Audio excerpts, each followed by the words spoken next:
এটি একটি ছেলে এবং একটি মেয়ের গল্প যারা বয়সন্ধিকালের মধ্য দিয়ে যাচ্ছে। তারা একদিন দুষ্টামি করতে করতে এতটাই কাছে চলে আসে যে তাদের মধ্যে সমস্ত সীমানা ভেঙে যায় এবং সমস্যা দেখা দেয় তখন যখন কয়েক সপ্তাহ পর মেয়েটির প্রেগনেন্সি টেস্ট পজিটিভ আসে। গল্পটি শুরু হয় একটি স্কুলের ক্লাস থেকে। তারা এবং বিমা দুজনেই একই ক্লাসে পড়ে। তাদের মধ্যে অনেক মিল, তাদের মধ্যে এত ভালো কেমিস্ট্রি ছিল যে পুরো ক্লাস তাদের মধ্যে প্রেম আছে এই নিয়ে সন্দেহ করে। একদিন স্কুল শেষ হওয়ার পর তারা বিমাকে তার বাড়িতে নিয়ে যায়। তার বাবা একটি রেস্টুরেন্টের মালিক এবং তার মাও চাকরি করত। এমন পরিস্থিতিতে সেই বাড়িতে কেউ ছিল না, তাই সে বিমাকে তাদের বাড়ি নিয়ে আসে। সেখানে তারা দুজনেই খুব মজা করে এবং একে অপরের উপর পড়ে যাচ্ছিল। ইতিমধ্যেই দারা তার মেকআপ বক্স বের করে বিমাকে মেকআপ করে এবং বিমা খুব মজা করে। দারা তার সাথে সেলফি তোলার পর তা পোস্ট করতে চায়। বিমা বলে, তুমি কি করছো? সে দারাকে পোস্ট করতে নিষেধ করে এবং সেই কারণে সে তার ফোন কেড়ে নেওয়ার চেষ্টা করে, কিন্তু দারা ফোনটি কিছুতেই দেয় না। এভাবেই কারাকারি করতে করতে তারা দুজনেই একে অপরের কাছে চলে আসে। এমনকি নিজের অজান্তেই তাদের মধ্যে শারীরিক সম্পর্ক হয়। যখন তাদের জ্ঞান ফিরে আসে, দারা বিমাকে সতর্ক করে দেয়, বলে, দেখো যা ঘটেছে ঘটেছে, কিন্তু এখন কাউকে এই বিষয়ে কিছু বলো না, কারণ যদি এটি বাইরে জানাজানি হয় তাহলে দুজনেরই অনেক বদনাম হবে। এমনও হতে পারে যে আমাদের স্কুল থেকে বহিষ্কারও করা হতে পারে। বিমা এটা কাউকে বলে না। এখন যত দিন যাচ্ছে দুজনেই স্বাভাবিক হয়ে যাচ্ছে, যেন তাদের মধ্যে কোনো কিছু হয়নি, এরকম কিছুই ঘটেনি। আগের মতোই তারা একে অপরের সাথে মজা করে এবং বন্ধুদের সাথে আড্ডা দিতে শুরু করে, কিন্তু সবকিছু বেশিক্ষণ স্বাভাবিক থাকে না। একদিন রাতে যখন তারা দুজনেই তাদের বন্ধুদের সাথে ডিনার করছিল, তখন হঠাৎ দারা বমি করতে শুরু করে। সে খাবারের টেবিল থেকে উঠে কিছু দূরে খালি জায়গায় যেয়ে বমি করে। এসব দেখে বিমার অবস্থা খারাপ হয়ে যায়। সে চিন্তিত হয়ে যায়, হয়তো খাবারে কোনো ভুল ছিল। সে তাকে পানি দেয়। দারা যখন একটু ভালো বোধ করে তখন বিমা তাকে তাদের বাড়িতে নামিয়ে দেয়। সেখানে বিমা দারার মায়ের সাথে দেখা করে। বিমা দারার মাকে বলে যে আসলে রাতের খাবারের সময় হয়তো খাবারে কিছু একটা ছিল, তাই সে বমি করেছে। দারার মাও মনে করে যে খাবারের কারণে হয়তো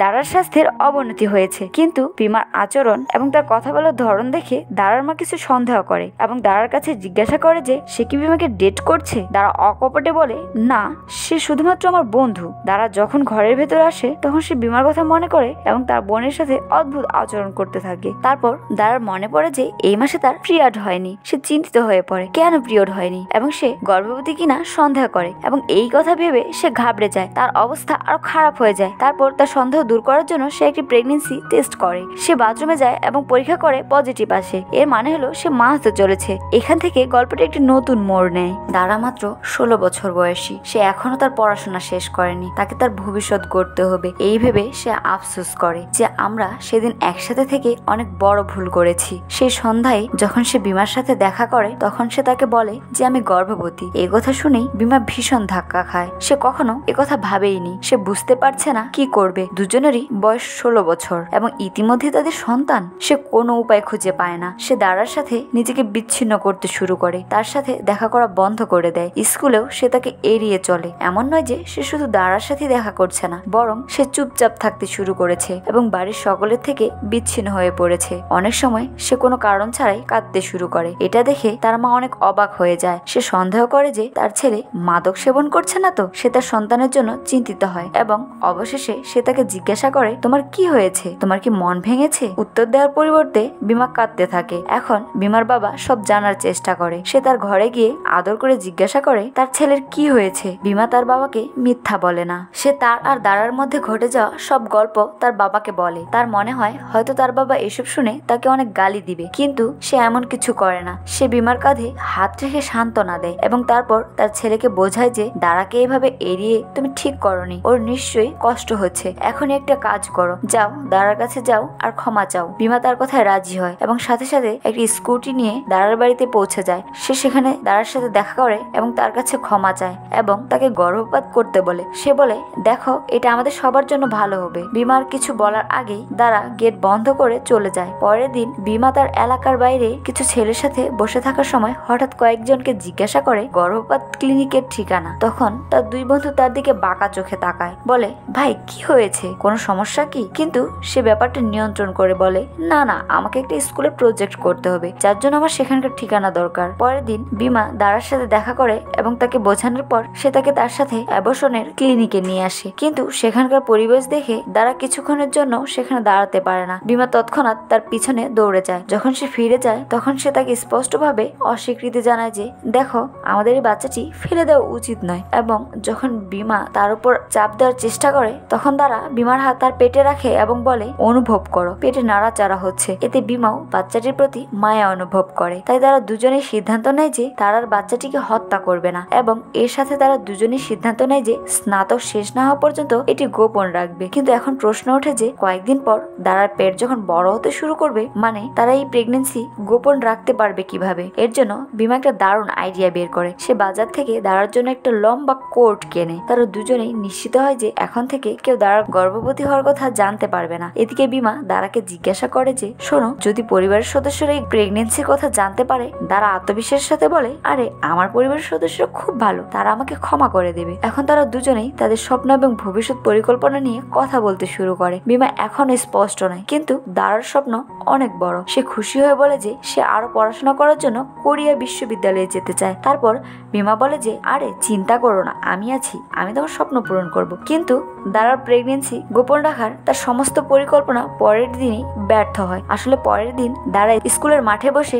নিজের এবং সন্তানের কথা ভাবছে। তখন একটি ফুটবল এসে তার মাথায় আঘাত করে এবং সে সেখানে অজ্ঞান হয়ে পড়ে থাকে। দূরে দাঁড়িয়ে থাকা বিমা এটা দেখে তার কাছে আসে এবং তাকে তুলে নেওয়ার চেষ্টা করে। তখন স্কুলের কর্মীরাও তাকে সাহায্য করার জন্য আসে। বিমা তাকে এসে জিজ্ঞাসা করে তুমি ঠিক আছো তো? কিন্তু দাঁড়া নিজের চেয়ে তার সন্তানের জন্য বেশি চিন্তিত এবং সে উদ্বিগ্ন হয়ে প্রেগনেন্সির কথাটা বলে ফেলে। এটা শুনে তো বিমার মুখ শুকিয়ে যায়, কিন্তু এখন কি আর করার, তীর্থ ধনুক ছেড়ে চলে গেছে। দাঁড়ার প্রেগনেন্সির কথা শুনে সবাই হতবাক হয়ে যায় এবং এই খবর স্কুলের দাবানলের মতো ছড়িয়ে পড়ে। অধ্যক্ষ থেকে শুরু করে কর্মী এবং ছাত্রছাত্রী সকলে জানতে পারে যে দাঁড়া গর্ভবতী। তাই এখন দাঁড়াকে তুলে প্রথমে ঘরে নিয়ে আসা হয়। দাঁড়ার এই সত্য প্রকাশে প্রিন্সিপাল হতবাক। সে তাদের বাবা মা উভয়কেই তার অফিসে ডাকে। সেখানে দাঁড়ার বাবা মা বিমাকে দেখার পর একেবারে রেগে যায়। দাঁড়ার বাবা তার কলার ধরে হুমকি দেয় এবং দাঁড়াকে জিজ্ঞাসা করে যে বিমা কি তোমার উপর জোর করেছে? দাঁড়া মাথা নিচু করে বসে থাকে। তারপর বিমা এগিয়ে এসে তার বাবাকে বলে যে আমি দাঁড়ার যত্ন এবং দায়িত্ব নিব এবং স্কুল শেষ হওয়ার পর আমি তাকে বিয়ে করব। তার কথা শুনে দাঁড়ার মা রেগে যান। তিনি তাকে ধমক দেন। তিনি দাঁড়ার মুখও দেখতে চায় না এবং তাকে সাথে না নিয়ে রাগ করে চলে যায়। বেচারা দাঁড়া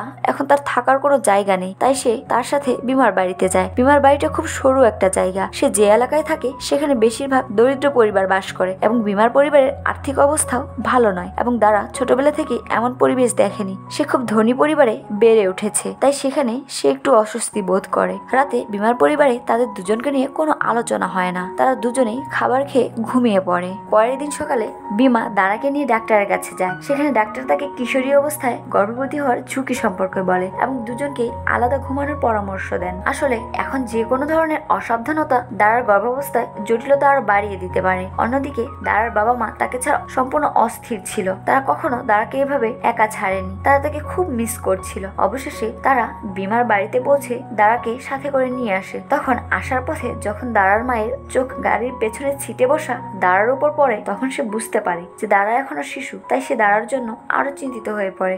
দাঁড়া যখন বাড়িতে আসে তার ছোট বোন তাকে দেখে খুব খুশি হয়। দাঁড়ার বোন তাকে বলে তুমি বাড়ি ছেড়ে যাওয়ার পর আঙ্কেল আন্টি এসেছিলেন এবং তারা তোমার বাচ্চাকে দত্তক নিতে চান। মা বাবাও এর জন্য প্রস্তুত, কারণ তারা মনে করে তুমি এখনো অনেক ছোট এবং বাচ্চাকে সামলাতে পারবে না। এই কথা শুনে দাঁড়া খুব রেগে যায়। সে তার মায়ের সাথে তর্ক করে এবং কোনো মূল্যেই তার সন্তানকে সে অন্য কাউকে দিতে চায় না। এই খবর বিমার পরিবারের কাছে পৌঁছে যায়। বিমার পরিবারও কি করবে তা নিয়ে খুব চিন্তিত হয়ে পড়ে। তারা সেই সন্তানটিকে নিজের কাছে রাখতে চায়, কারণ সর্বোপরি বাচ্চাটি শুধু দাঁড়ার একার নয়, বিমারও। এতে বিমারও অধিকার সমান রয়েছে। তাদের মধ্যে সন্তান নিয়ে আলোচনা চলছে। তারপর বিমার বড় বোনও সেখানে আসে। সেও বিমার কেলেঙ্কারির কথা জানতে পারে এবং কাঁদতে কাঁদতে বিমার কাছে আসে। সে বলে বোকা তুই কি করেছিস? সে তার ব্যাগ দিয়ে বিমাকে মারে। এদিকে বিমার পরিবার সিদ্ধান্ত নেয় যে তারা দাঁড়ার বাড়িতে যাবে এবং সন্তানকে রাখার জন্য দাঁড়ার বাবা মায়ের সাথে কথা বলবে। এবং পরের দিন সকালে বিমা এবং তার পুরো পরিবার প্রস্তুত হয়ে দাঁড়ার বাড়িতে যায়। কিন্তু দাঁড়ার মা বিমার পরিবারের সাথে দেখা করতে চায় না। সে তার পরিবারের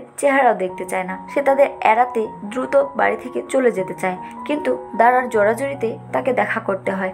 অবশেষে উভয় পরিবার দাঁড়া এবং বিমার সম্পর্কে আলোচনা করে আর তারা তাদের বিয়েকেই সমস্যার একমাত্র সমাধান হিসেবে দেখে। তাই সমাধানটি সবারই গ্রহণযোগ্য হয়। বিমা এবং দাঁড়া উভয় পরিবারের উপস্থিতিতে বিয়ে করে। এখন তারা আইনত স্বামী স্ত্রী। বিয়ের পর বিমা দাঁড়ার বাড়িতে থাকতে শুরু করে। সে এটা করে কারণ দাঁড়া বিমার বাড়িতে কমফোর্টেবল নয়। নয়, তারা সারাদিনই ঘরে বসে থাকে এবং কেবল তাদের ভবিষ্যতের কথা বলে। দারার বাবা বিমাকে বিশ্বাস করে না।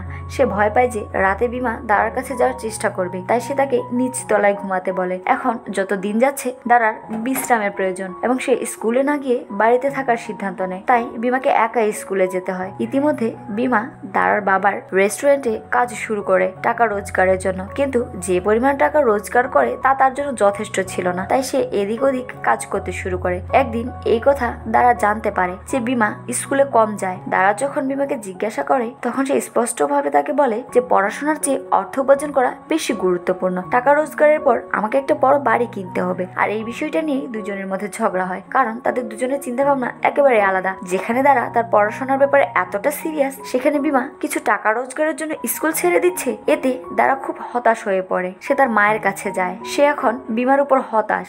এরপর দারা তার বন্ধুদের সাথে বাইরে যায় এবং ভালো সময় কাটায়। এতে করে তার চিন্তা ভাবনা ধীরে ধীরে বদলে যায়। সে মনে করে যে অন্য যে কোনো কিছুর চেয়ে তার জীবন গুরুত্বপূর্ণ, বাকি সবকিছুই গৌণ। দিন যত গড়াচ্ছে দারার শরীরে অনেক পরিবর্তন ঘটছে, যার কারণে তার মেজাজ খারাপ হয়, মুড সুইং হয়। দারার মা তাকে বোঝায়। পরে উভয় পরিবার মিলে দারাকে চেক আপের জন্য ডাক্তারের কাছে নিয়ে যায় এবং চেক আপের পর ডাক্তার বলে হ্যাঁ, দারার সমস্ত রিপোর্ট স্বাভাবিক এবং দারার গর্ভে বেড়ে ওঠা শিশুটি একটি ছেলে সন্তান। সে দারার জন্য কিছু প্রেসক্রিপশন এবং নির্দেশনা লিখে দেয়। এদিকে দারার আঙ্কেল আন্টি তার বাড়িতে আসতে চাইছে, কারণ দারার প্রসূ খুব কাছে এবং দারাও এটা জানে। সে বিমার সাথে দেখা করে এবং বলে এখন আমাদের কিছু সিদ্ধান্ত নিতে হবে যে এই বাচ্চাটা আঙ্কেল আন্টিকে দেবো কিনা। কিছুক্ষণের মধ্যেই দারার আঙ্কেল আন্টি তাদের বাড়িতে আসে। তারা সবাই ড্রয়িং রুমে বসে বাচ্চাটির কথা বলছে। এখন বিমা তার সন্তানটিকে নিজের কাছে রাখতে চায়, যদিও দারা এর জন্য প্রস্তুত নয়। সে তার বাচ্চাটিকে আঙ্কেল আন্টির কাছে দত্তক দিতে চায়। শুধু তাই নয়, এখন সে বিমাকে তালাকও দিতে চায়, যাতে সন্তান এবং বিমা তার কেরিয়ার জন্য বাধা হয়ে না ওঠে এবং সে তার আরো পড়াশোনার জন্য কোরিয়া যেতে পারে। দারার কথা শুনে বিমা বেশ অবাক হয়, কিন্তু সে কতটা রাগান্বিত এবং দুঃখিত তা প্রকাশ করে না। অনেক চিন্তা ভাবনার পর দারা এবং তার পরিবার সিদ্ধান্ত নেয় যে শিশুটিকে আঙ্কেল আন্টির কাছেই দেওয়া হবে। কিন্তু বিমা তার কথায় অটল থাকে এবং দারাকে বোঝানোর চেষ্টা করে যে সে কি বলছে। সে তাকে অনেকবার অনুরোধ করে এটা করো না। সর্বোপরি বিমার বারবার চাপের কারণে দারা বিরক্ত হয়। তাই সে তার মাকে বলে আমি এই বাচ্চাটিকে আঙ্কেল আন্টির কাছে আর দেব না। এখন সেই দিনই দারার প্রসব হয়। সে একটি ছেলের জন্ম দেয়, কিন্তু সন্তানের জন্মের সাথে সাথে দারাও কিছু জটিলতার সম্মুখীন হয়, যার কারণে তাকে অপারেশন করতে হয়। এতে করে এসব দেখে বিমা স্তব্ধ হয়ে যায়। শেষে দারার পরিবার বাচ্চাটিকে বিমা এবং তার পরিবারের কাছে সঁপে দেয়। দারা বিমাকে তালাক দেয় এবং আরো পড়াশোনা করার জন্য কোরিয়া যায়। সে চলে যায়, যদিও গাড়িতে চলে যাওয়ার সময় দারার চোখে পানি স্পষ্ট দেখা যায়। 2019 সালে মুক্তিপ্রাপ্ত এই সিনেমাটি তার সাহসী বিষয়ের জন্য জনপ্রিয় হয়। যাই হোক, আপনাদের কি মনে হয় দারা কি সঠিক সিদ্ধান্ত নিয়েছিল নাকি বিমার সিদ্ধান্ত সঠিক ছিল? বাচ্চাটিকে রেখে মন্তব্য করে জানাবেন। তো বন্ধুরা, যদি তোমাদের ভিডিওটি ভালো লেগে থাকে তাহলে চ্যানেলটি লাইক এবং সাবস্ক্রাইব করতে ভুলে যেও না। ধন্যবাদ সবাইকে ভিডিওটি দেখার জন্য।